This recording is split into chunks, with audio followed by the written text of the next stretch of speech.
They hung them over the bridges at dawn, two bodies suspended by ropes, swinging in the half-light, visible to every driver entering Ciudad Juárez. Word spread faster than sirens. Narcomensage, a cartel message made in body and bone. It was June 13, 2025, when state police first found the victims at the city's southern overpass, a grim spectacle placed to confront the world. A handwritten cardboard note lay nearby: "There are your crystal dealers, Archie, for stealing fuel." That message, scrawled in threat, marked exactly the kind of public terror these groups now wear like a badge. The city, already bruised by decades of cartel shadow wars, froze for a moment, asking, why here? Why now? The police removed the bodies. But they could not remove the question. Two men, naked or half-clothed, faces hidden or vandalized, hanging by their feet. Their presence was impossible to ignore. News outlets labeled it a brutal show of force.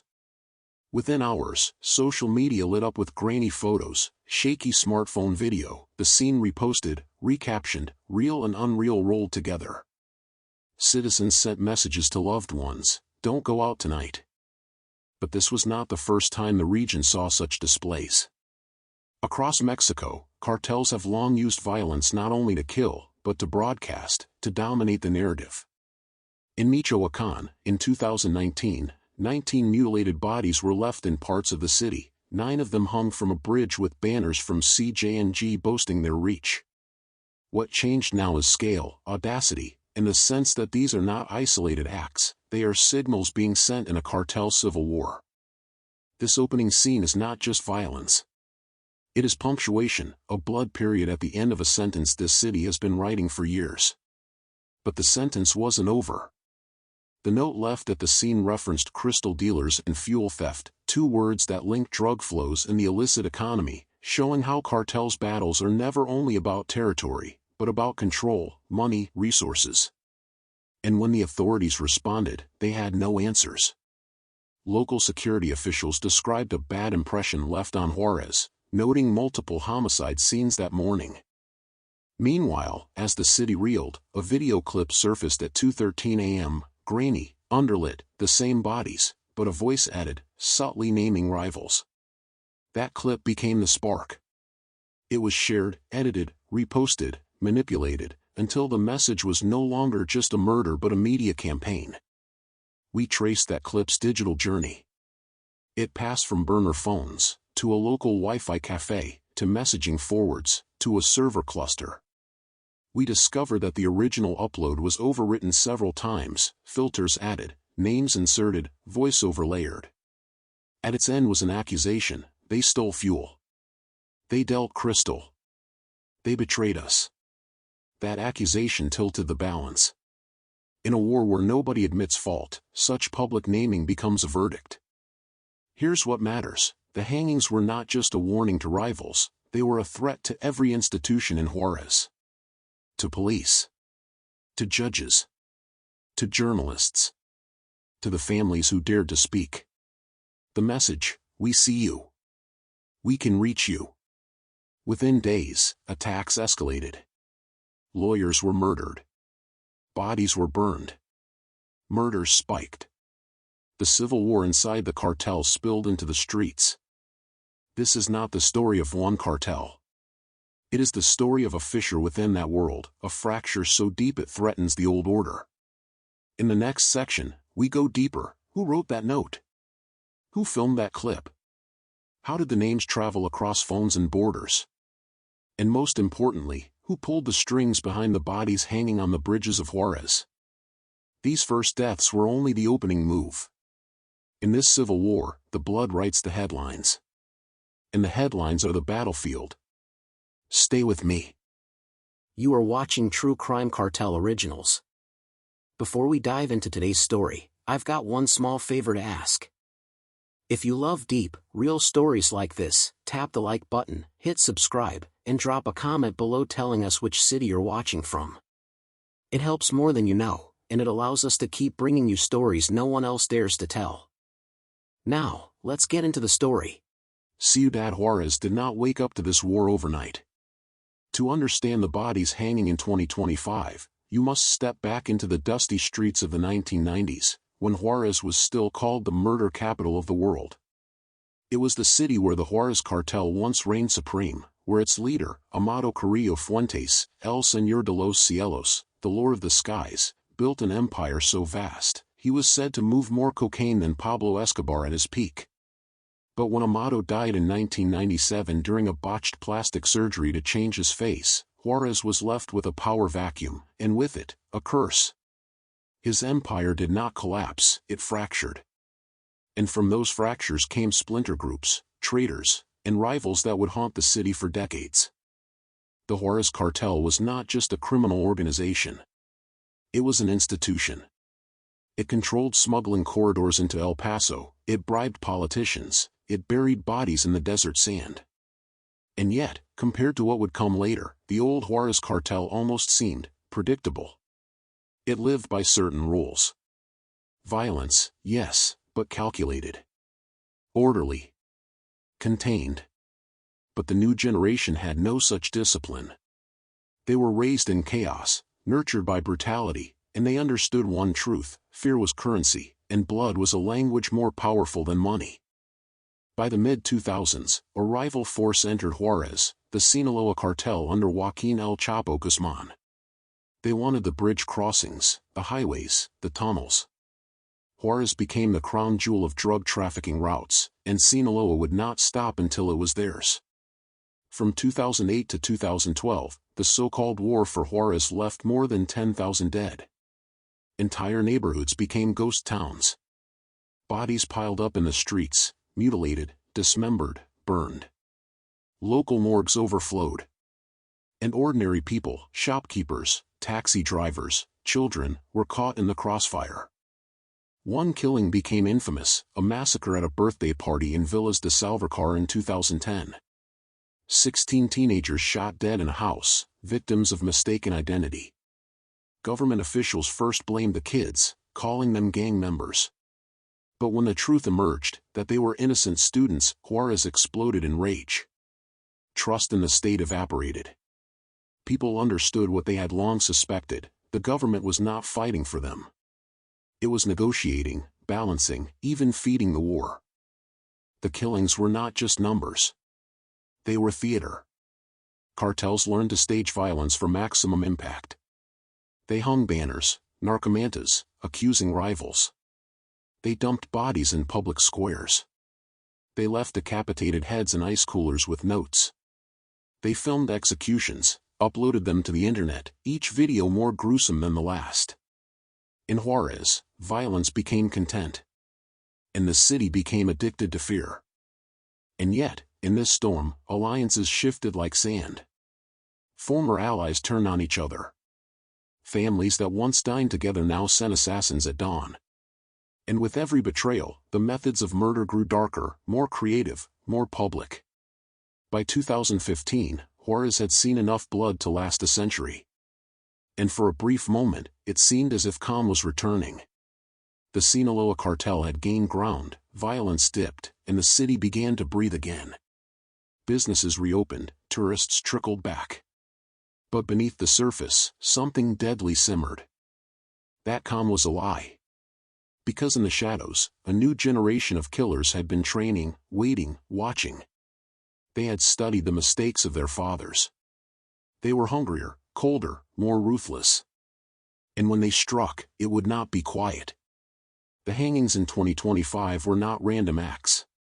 They were the crack of thunder announcing a new storm, the civil war inside the cartels. A war not about Sinaloa versus Juarez, but cartel versus cartel, brother versus brother, cell versus cell. In Juarez, history does not repeat itself. It escalates. The question now is not how many bodies will hang, but how far this war will spread, and whether Juarez, a city already scarred by decades of violence, can survive another descent into darkness. Because what happened on that bridge in June 2025 was not just a message. It was a declaration.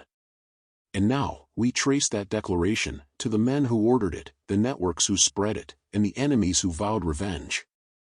To understand why bodies were hung over Juarez in June 2025, you have to go inside the fracture lines, into the heart of the cartels themselves. On the surface, they looked like unstoppable machines, convoys of armored trucks, men in tactical gear, radios crackling with encrypted codes. But beneath that surface, the truth was uglier. The cartels had become brittle, eaten from within by greed, ambition, and paranoia. A civil war was no longer a possibility, it was an inevitability. For years, Juarez was said to be under the shadow of the new Juárez Cartel, a loose coalition that had survived the bloody wars against Sinaloa. But even as they held on, a storm brewed inside their ranks. Younger commanders accused the old guard of weakness, of making deals with corrupt police and army officers, of profiting while the foot soldiers bled. And those same veterans accused the younger sicarios of being reckless, too eager to kill, too thirsty for fame. Both sides were right, and both sides were wrong. It was only a matter of time before the guns that once pointed outward would turn inward. The fracture line ran deep, cutting through families, friendships, and even blood ties. Brothers who once swore loyalty to each other now plotted assassinations behind closed doors. Cousins carried out ambushes on their own kin. The desert was filling with bodies that carried the same surnames. The so-called Civil War was not just about territory, it was about betrayal on the most personal level imaginable. The most dangerous fights are not against outsiders, but against those who know your secrets. And in Juarez, everyone knew each other's secrets. They knew the stash houses. They knew which safe routes were used at dawn, which warehouses hid the crystal shipments, which nightclubs served as meeting points. This war was intimate, surgical, and devastatingly efficient. When one side struck, they didn't guess where their rivals would be, they knew. And that knowledge made the killings swift and merciless.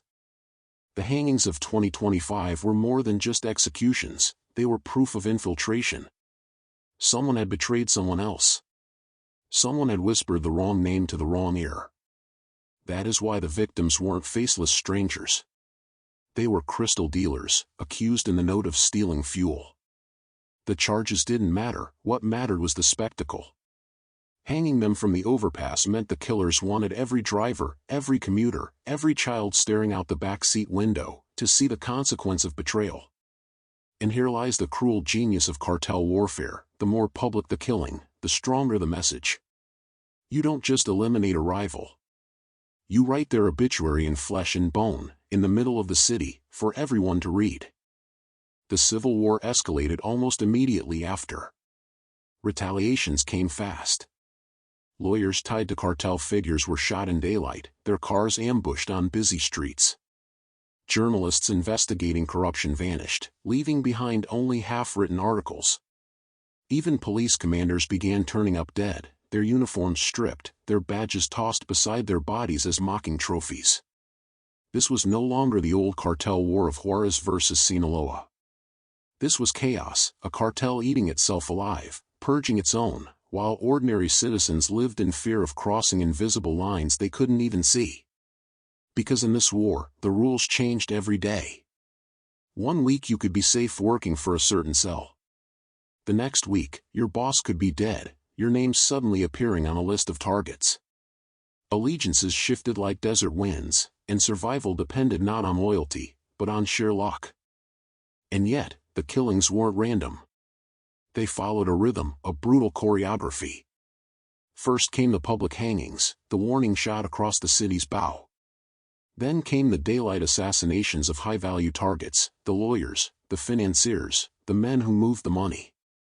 Then came the cleansing of the rank and file, the foot soldiers who were seen as liabilities or potential traitors. Finally, the families were hit. Wives, brothers, cousins, no one was off limits. Because in a civil war, your enemy isn't across the border. He's in your own house. Juarez became a chessboard of blood, every move calculated to remind the other side, we know who you are. We know where you sleep. But there was another layer, one the public rarely saw. Government corruption. Rival cells weren't the only enemies. Federal police units, local soldiers, even politicians were being bought and played against each other. One commander could arrest a mid-level trafficker on Monday, and on Tuesday his own body would be found in an alley. For every public execution, there was a hidden deal being cut in a hotel room, a safe house, or a governor's mansion. The people of Juarez learned a bitter truth: the Civil War wasn't just cartels versus cartels. It was cartels versus government, government versus government, and sometimes even police versus police. The lines blurred until nobody knew who was protecting whom, or if anyone was protecting them at all. By late June, the killings intensified. Burned bodies were found in abandoned lots. Shootouts erupted near schools. Markets emptied as people fled gunfire. And still, the messages continued: more narcomantas, more notes, more names scrawled on cardboard like death warrants nailed to the city's walls. Each killing asked the same silent question: who's really in charge now? And with every answer came another body. Another hanging. Another family destroyed. Juarez was no longer just a battleground. It was a theater of war, where every death was staged for maximum visibility, every corpse posed like punctuation at the end of a cartel's threat. The city had become both audience and victim, forced to watch as the Civil War unfolded on its very streets. But the most terrifying part? This was just the beginning. The bodies on the bridges were not the climax, they were the opening act. The real bloodbath was yet to come, because behind the chaos, one side was slowly gaining the upper hand. And in Juarez, when one side gains power, the violence doesn't stop. It only multiplies, until the desert sands are soaked red. So the question becomes, who was behind the hangings? Who orchestrated the first move in this cartel civil war? And most importantly, who is left standing to claim the city when the killing stops? The hangings were supposed to send a message, a warning that betrayal would be answered with blood. But instead, they ignited something far more dangerous.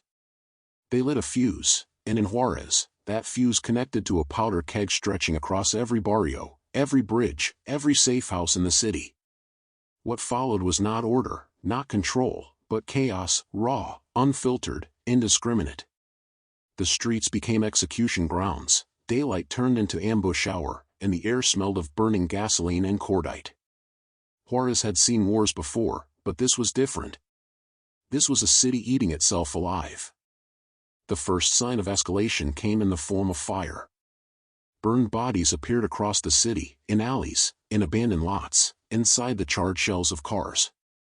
The message was chillingly simple: not only will we kill you, we will erase you. And yet the erasure was theatrical. These burned corpses weren't hidden. They were left in the open, smoking reminders of who controlled the streets. Families driving past the scenes clutched their children's faces, covering their eyes, but the smell lingered. It seeped into everything, a reminder that even if you looked away, the war would still find you. Then came the assassinations. Lawyers linked to cartel figures were gunned down in traffic, their bodies slumped over steering wheels, horns blaring endlessly into the night until someone dared approach the car. These were not random killings. They were surgical strikes, precise eliminations of men who knew too much, men who controlled money flows, men who had seen the inside of government offices where deals were cut and envelopes exchanged. By eliminating them in daylight, the killers weren't just removing threats, they were dismantling the invisible scaffolding of power that kept Juarez standing. And the city noticed. Each assassination sent shockwaves. Each headline pushed people further into silence, because if lawyers, judges, and police chiefs weren't safe, then who was? But the killings didn't stop with the powerful. Ordinary people began to fall. Shopkeepers shot for refusing protection payments. Taxi drivers burned alive because they unknowingly drove rivals. Students disappeared on their way home, accused of carrying messages for the wrong side. And then, perhaps the cruelest blow of all, entire families were targeted. A man suspected of ties to a rival faction would be hunted down, not just alone, but with his wife, his children, his parents. Whole bloodlines were erased in single nights. This wasn't just war. It was extermination. A campaign to cleanse the city of anyone even remotely linked to betrayal. The people of Juarez tried to adapt. They stopped driving at night. They avoided certain intersections. They whispered names only in private, never on the phone. Parents begged their children to stay home, to skip classes, to keep their heads down. But no amount of caution mattered. Because in a civil war, danger is not about where you go. It is about who decides you don't belong anymore. The killers knew this. That is why they struck without pattern, without rhythm. A teacher might vanish one morning. A police officer might die the next afternoon. A butcher might be shot in his own shop. Every murder was a coin tossed into the air, unpredictable, terrifying. The city itself became a roulette wheel of death. As June turned to July, the killings multiplied. Shootouts erupted in broad daylight, sometimes lasting for hours, entire neighborhoods pinned down by gunfire. Videos surfaced online, filmed from apartment balconies, showing convoys of armed men in military-style trucks, faces masked, weapons mounted on rooftops. Some were soldiers. Some were cartel. At times, it was impossible to tell the difference. In one chilling incident, an entire street was cordoned off, gunmen setting up checkpoints as if they were the law. They inspected cars, asked for names, dragged some drivers out into the open, and executed them on the spot. And when authorities arrived hours later, the killers were gone, but their message remained. They didn't just control Juarez. They were Juarez. The brutality reached a point where even death lost its final dignity. Bodies were not only left hanging on bridges, they were dismembered, decapitated, arranged in grotesque displays designed for horror. Heads placed on sidewalks with handwritten notes. Limbs stuffed into plastic bags and dumped in markets. Victims left seated at cafe tables, their lifeless forms staged as if frozen in conversation. These were not random acts of cruelty. They were psychological warfare. They told the people, you are not just living in our city. You are living inside our nightmare. And that nightmare had no end in sight. The violence spilled across the border in whispers. El Paso residents peered across the Rio Grande, watching the smoke rise, hearing the echo of gunfire on quiet nights. U.S. officials issued warnings, closed checkpoints, and yet, for many in Juarez, escape was impossible. They were trapped in a city that had become both execution stage and graveyard. And still, through the chaos, one truth emerged: this war was not random. Someone was orchestrating the escalation. Someone wanted Juarez on its knees, flooded with corpses, silenced by fear. The bodies, the fires, the massacres, they weren't just carnage. They were strategy. So who was pulling the strings? Which faction ordered the bridge hangings, the assassinations, the massacres? Who had the most to gain from turning Juarez into a city of shadows once more? As the Civil War raged, whispers of a new power began to surface. Not an old cartel name, not a relic of the past, but a younger, more brutal generation, ready to seize control through blood and terror. They were watching. They were waiting. And soon, they would step out of the shadows. This was no longer a battle for Juarez. It was a battle for the soul of the border itself. Every war has a victor. But in Juarez, victory doesn't come through peace treaties or political negotiations. It comes through terror, through who can shed the most blood and command the loudest silence. And in the chaos of 2025, as bodies hung from bridges and gunfire turned neighborhoods into war zones, a new faction stepped out of the shadows, unmasking themselves not with speeches, but with slaughter. They were younger. Colder. Hungrier. They had grown up in the ashes of the old Juarez cartel wars, children who once hid under their beds while shootouts echoed outside. By the time they were teenagers, many were already carrying rifles, already recruited by lieutenants who saw them as disposable soldiers. But these youths didn't remain disposable. They learned. They adapted. They saw that loyalty meant nothing, that fear could be leveraged more than money, and that the way to rise was to be more brutal than anyone before them. And so, when the Civil War cracked the city open, they did not hesitate. They seized it. This new generation did not see themselves as heirs to the cartels of old. They were not interested in the legacies of Amado Carrillo Fuentes or the rules that once kept violence contained. To them, the past was irrelevant. They were not cartels in the traditional sense, they were networks. Cells that operated like shadows, bound less by loyalty and more by opportunity. They called themselves many names, some whispered, some declared in spray-painted graffiti. But their core identity was simple: they were the Faceless. Men who didn't care if history remembered them, so long as the city feared them. And fear, in Juarez, became their most valuable currency. What made them different wasn't just their age or their brutality. It was their use of technology. While older cartel commanders relied on old methods, cash bribes, handwritten notes, whispered deals, this new power thrived in the digital underground. They spread videos on encrypted apps within minutes of an execution. They used drones to scout rivals. They tracked enemies through hacked phones, following their every step. For the first time, Juarez's war was being fought not just in the streets, but in the shadows of cyberspace. And the result was devastating. Rivals were ambushed before they even reached their destinations. Police radios were intercepted. Narcomandas appeared within hours of killings, their messages perfectly timed to amplify fear. Every death was choreographed not just for the street, but for the screen. Their leaders were ghosts. No clear faces, no public names. Rumors spoke of a young commander in his late 20s, raised on both sides of the border, fluent in English and Spanish, ruthless with his men, and obsessed with control. Some called him El Fantasma, the ghost, because he never appeared in person. His orders traveled only through encrypted messages and whispers. Others insisted it wasn't one man at all, but a collective, a brotherhood of commanders with no single leader, only a pact, to burn Juarez until it belonged to them. Whoever they were, their rise was undeniable.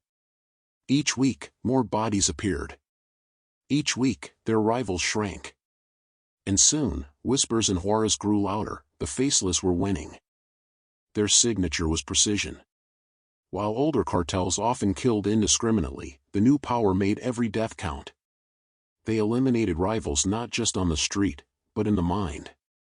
They struck teachers who recruited for opposing factions, bar owners who allowed enemies to meet, taxi drivers who carried information. And after every strike, they made sure the city knew who was responsible. The bodies weren't just casualties. They were billboards. The hangings over the bridge were their announcement to the world: we are here. We decide who lives and who dies. The city responded in silence. Businesses shuttered. Nightclubs emptied. Churches filled with desperate prayers. But silence didn't equal safety. The new power thrived on silence, because it meant fear was working. The less people spoke, the more control they had. And so, Juarez became a city of whispers. People avoided naming factions out loud, instead using gestures, code words, or nothing at all.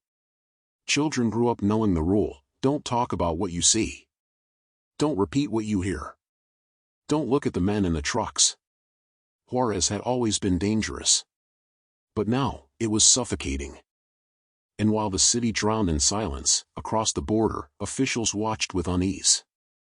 Reports flowed in: more bodies, more fires, more narcomantas. But the U.S. response was predictable: tightened checkpoints, travel warnings, and nothing more. El Paso glowed peacefully at night, while Juarez burned. The contrast was unbearable. For every light across the river, there was a shadow cast on Juarez. And still, the new power grew. Their soldiers multiplied. Their executions became bolder. Their propaganda videos spread further. For every rival they destroyed, 2 more desperate recruits joined their ranks, pulled in by the promise of money, protection, or simple survival. Juarez wasn't just under siege. It was being remade. By the time summer deepened in 2025, there was no denying it: the Faceless had claimed Juarez. The hangings were only their opening move. The war was no longer about survival.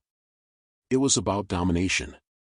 And as the city bent under their control, one question grew louder, echoing from the bridges to the barrios, from the burned-out cars to the silent churches. If the Faceless could take Juarez, what would stop them from taking the rest of the border? By the peak of the summer of 2025, Juarez was no longer a city at war, it was a city in collapse. Every corner, every street, every family bore the scars of a conflict that no one had chosen, but everyone was forced to endure. Schools stood empty, not because of summer break, but because teachers had fled after receiving threats.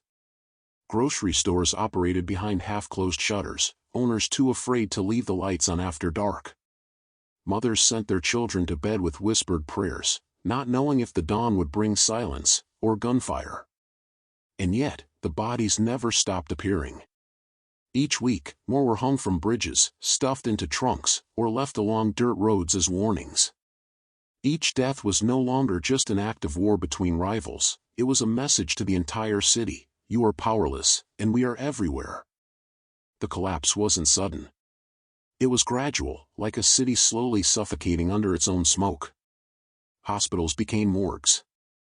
Police stations became ghost houses, their walls riddled with bullet holes and spray-painted threats. Priests buried so many young men that they stopped asking families for coffins, because there were no more coffins left to give. The violence was no longer a wave that would pass, it was the air itself, heavy, choking, and unavoidable. The Faceless had won their war, but what they left behind was an order. It was chaos, a chaos so complete that Juarez no longer seemed like a functioning city. It was something else, a battlefield disguised as a community. And then came the massacres. Not the targeted killings of rivals, not the quiet executions of informants, but open displays of carnage meant to sear themselves into memory. A nightclub filled with music one moment, torn apart by grenades the next. A wedding where the bride never made it to the altar because gunmen stormed the church. A bus stopped on a quiet road, its passengers dragged out and left as a row of lifeless bodies under the blazing sun. Each massacre was filmed, edited, and distributed with the cold precision of a film studio. Each one reminded the city that there was no such thing as safe spaces anymore. Not schools. Not churches. Not weddings. And yet, in the middle of the carnage, ordinary people tried to survive. Families piled into one-bedroom apartments, refusing to let their children walk to school alone. Taxi drivers drove without headlights at night, whispering silent prayers at every checkpoint. Mothers sent their teenage sons north, across the border, hoping they might escape the fate that swallowed so many others. Survival was no longer about living, it was about avoiding notice.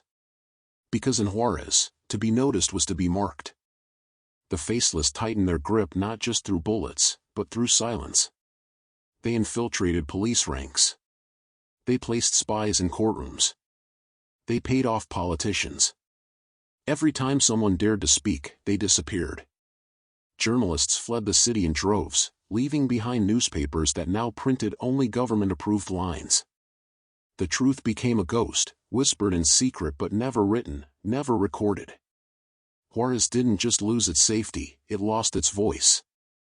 The human cost was impossible to measure. Thousands dead, thousands more missing. Children raised without parents. Entire families wiped out. Streets where no one dared walk. Cemeteries overflowing, rows of wooden crosses stretching toward the horizon. Juarez was no longer mourning individual losses, it was mourning itself, piece by piece, as though the city itself was dying. And yet, through all of this, the Faceless remained unchallenged. They had rewritten the rules of power, and no one dared to oppose them. But wars never truly stay contained. The violence in Juarez spilled outward, rippling into nearby towns and even across the border. Families in El Paso reported hearing the gunfire echoing faintly through the night. Border agents discovered mutilated bodies in the desert. And whispers spread, Juarez was just the beginning. If the Faceless could take a city like Juarez, what would stop them from claiming the rest of the borderlands? It was no longer just Juarez at stake. It was the entire frontier. For those who lived through it, survival came with guilt. Parents asked themselves, why did my child live, when so many others didn't? Why did I survive the massacre when my neighbors didn't? Every day carried not just fear, but shame.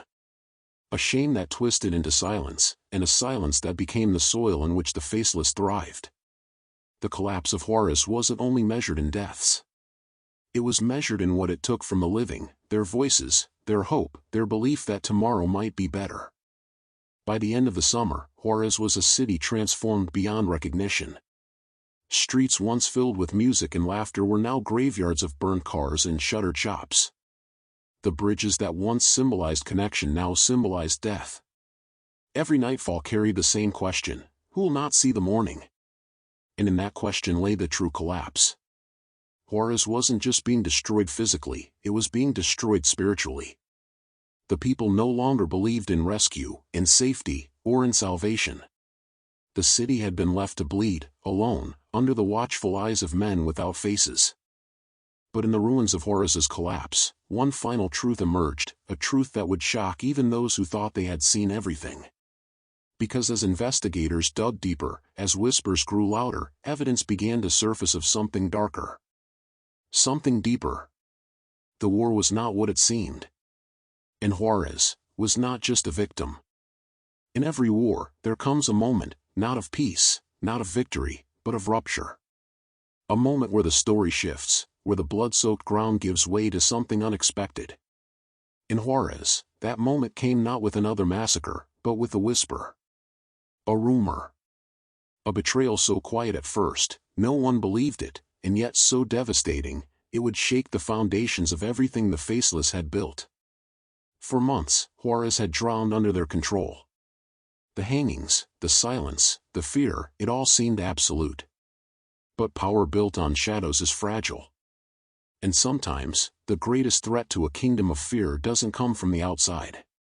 It comes from within. It began with a name. A single name, spoken in secret, passed between desperate lips. The whispers claimed that El Fantasma, the ghost, the faceless leader whose orders commanded executions across Juarez, wasn't just a phantom at all. He was real. He had a face. And he wasn't untouchable. At first, the name sounded impossible. Too bold. Too dangerous. The kind of rumor that could get you killed just for repeating it. But in the alleys of Juarez, in the hushed corners of safe houses, the whispers grew. And soon, those whispers reached the ears of men who had spent years pretending they couldn't hear anything at all. Men in uniforms. Men in government offices. Men who knew they had been compromised, but who also knew that if this rumor was true, then perhaps the Faceless were not gods after all. The name led to a place. A safe house, tucked away in a quiet Juarez neighborhood, hidden behind peeling paint and rusted gates. On the outside, it looked ordinary, like every other crumbling home in the city. But inside, there were weapons stacked against the walls, laptops glowing with encrypted chats, and a man whose voice had orchestrated more deaths than most soldiers see in a lifetime. It was here, according to whispers, that the ghost himself, or one of the ghosts, if he was truly more myth than man, was hiding. Not in a fortified compound, not behind armies of soldiers, but in a modest house, his arrogance making him careless. For the first time in years, the Faceless seemed vulnerable. The raid came suddenly. No warning. No leaks. In the early hours before dawn, trucks without license plates pulled quietly into the neighborhood. Men in black, faces covered, weapons drawn. Neighbors awoke to the low thrum of engines, the sharp click of boots on pavement, and then, silence. The silence before the storm. And then it began. A door splintered. Shouts in the darkness. Gunfire ripping through walls. For minutes, the neighborhood was drowned in chaos, flashes of light, the crash of glass, the scream of sirens arriving too late. When it ended, the air stank of gunpowder and smoke. And from that house, under heavy guard, a single man was dragged into the open. His face was visible. His voice was no longer a ghost. The arrest spread like wildfire. By morning, every phone in Juarez buzzed with the news. Screens lit up with grainy photos of the man, his face swollen from the raid, his eyes filled with rage. For years, the Faceless had been legends, untouchable phantoms. Now, one of them was flesh and blood, paraded before cameras like a captured animal. But the truth was more complicated. The arrest didn't bring relief. It brought dread. Because if the ghost could be captured, it meant betrayal. Someone inside had spoken. And in the cartel world, betrayal is more dangerous than any bullet. Within hours, bodies began to appear again, not on bridges, not in public, but quietly, in alleyways and canals. Soldiers accused of leaking information. Families of suspected traitors. Anyone who might have whispered the name. The faceless turned inward, devouring themselves in paranoia. For Juarez, it was a terrifying shift. The violence was no longer just directed outward. It was imploding, collapsing in on itself. What had once been a unified reign of terror was fracturing, tearing itself apart piece by piece. And yet, even as the faceless bled, the city could not celebrate. Because a wounded animal is often more dangerous than a healthy one. The government seized the moment. Press conferences were held. Officials declared victory, insisting that the faceless were finished. They pointed to the mugshot of the captured ghost as proof that Juarez was turning the page. Newspapers printed triumphant headlines. Television anchors repeated the words again and again, "The nightmare is ending." But the people of Juarez did not believe them. They knew better. They had heard the same promises before. They had buried too many friends, too many children, too many neighbors to trust that one arrest could undo years of blood. They lit candles in churches, not in celebration, but in warning. Because they knew the war was far from over. And they were right. Days after the arrest, a new video appeared. It was darker, colder, more precise than any before it. A masked figure sat before the camera, flanked by armed men.